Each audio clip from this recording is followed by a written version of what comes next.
Ayrshire has many natural and artificial caves, the artificial ones particularly being found in the areas of soft red sandstone.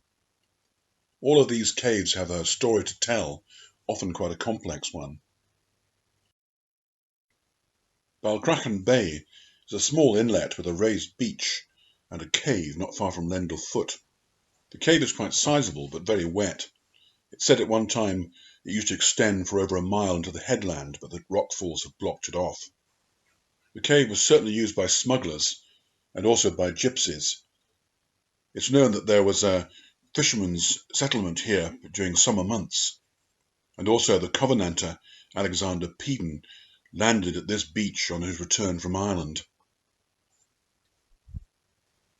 More recently, the council promoted an association with the fictitious character Sawney Bean, and even built a proper path down from a car park above. Sawney and his family were said to be cannibals, preying on travellers in this remote area.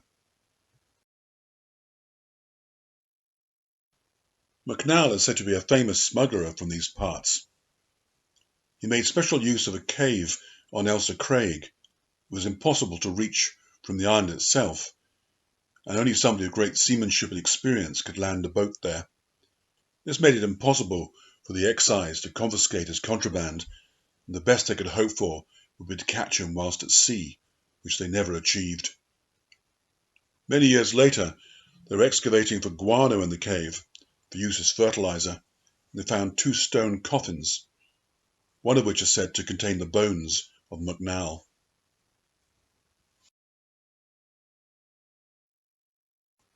Easily visible from Ayrshire Craig is Culzean Castle. The old name for Culzean is Cove, the Scots for a cave because of extensive cave systems that lie beneath the castle. The castle caves have been romantically associated with smugglers, but this seems highly unlikely, with the Kennedys living above and it being well known that there were caves here. The various accesses have a lot of stonework present. The main access used to have a double door, one for security and secondly to prevent heat from getting in so that the goods stored within wouldn't perish so quickly. There was also at one time an access leading up into the castle itself, and certainly the beach was cleared of stones so that small boats could land here to bring in the items required.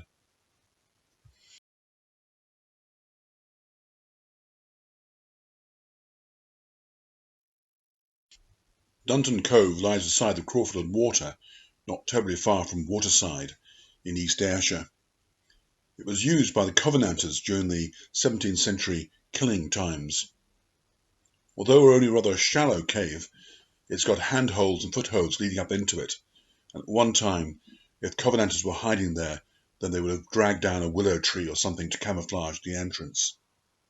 It's said that at least one occasion, a couple of Covenanters were chased to this point. The troops didn't want to cross the wet area nearby and fired into the cave, thinking they would without a doubt kill the Covenanters. However, they lay on the floor and survived.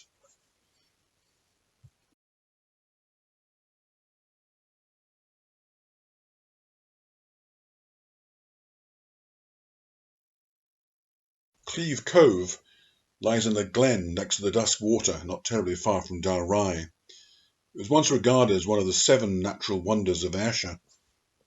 It was created by the waters of the Dusk Burn that now lies some distance beneath it. At one time, it had a good selection of stalactites and stalagmites. These have been recorded in engravings, but sadly have been mostly vandalised. In the 19th century, the local historian John Smith and volunteers dug a large amount of silt out of the cave system, and in doing so found that there had been a number of periods of occupation, including by Covenanters hiding from the king's troops. Local legend has it that it's the Elfhame, that is the home of the fairy folk, who would come out on a celebration ride at Halloween. Also linked with the legend of Bessie Dunlop, the White Witch of Lyn Glen.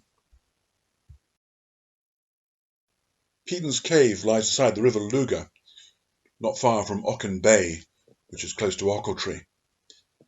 This was used by the prophet Peden. He was a Covenanting minister who for many years managed to avoid the king's troops. He stayed here with a number of other Covenanters shortly before he died a natural death.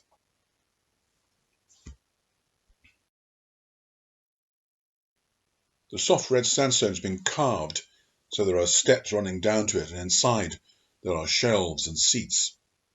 It also, at the front, could be covered with willow trees, so it would not be seen from the opposite bank.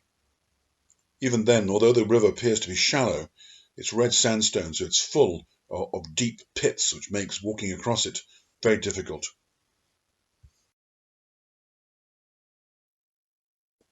Alexander Peden was the Covenanting minister who had landed at Balcruchen Bay and possibly stayed in that cave before moving on to the cave here near Ochiltree.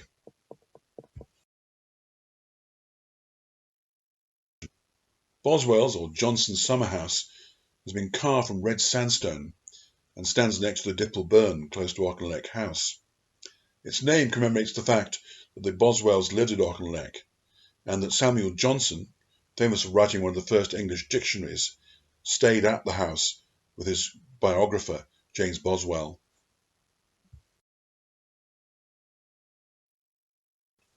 The summerhouse has been beautifully made. It was once fitted with glazed windows and a wooden door, and the records show that it was actually cheaper to make than a conventional summerhouse.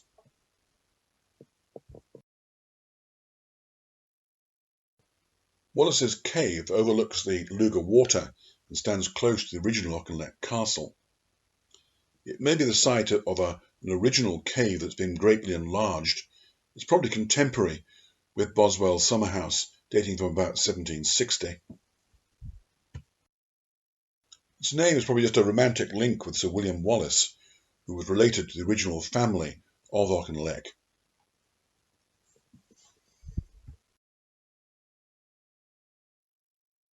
The carved ribs on the ceiling resemble the saltire on the Scottish flag. During times of warfare, it was common for families to hide away their manuscripts, their deeds, and their valuables, and it's possible that this cave originally was used for such a purpose. The access to the cave is now quite hazardous. There was another Wallace's cave down by Wallace's Heel Well on the River Aire, but this now seems to have been filled in.